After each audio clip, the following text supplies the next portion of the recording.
მილიონი ადამიანი გეუბნება, რომ შეიცვალე და სამყარო შეიცვლება შენს გარშემო, მაგრამ არავინ არ გეტყვის, როგორ ხდება ეს.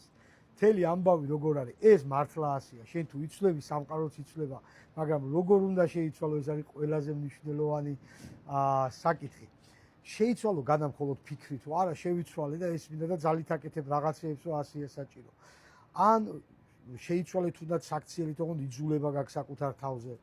ან შეიცვალე ფიქრები, მაგრამ ამ ფიქრებსაც აძალებ, ეს ცვლილება არ არის. უნდა გააცნობიერო, რომ ყველაფერი არის როლი, დედობა, მამობა, შვილობა, საქმე, მუშაობა, ყველაფერი როლია. როლი აქვს ცევებიც, ხო? და შენ უნდა იყო უბრალოდ მოდელი და მოირგო კანზე, ანუ შეხვიდი ამ როლში. ეს დაახლოებით იგივეა, როგორც უცხო ენას სწავლობდი, ასე ვთქვათ და რაღაცნაირად შედიხარ იმ კონტექსტში, ხო?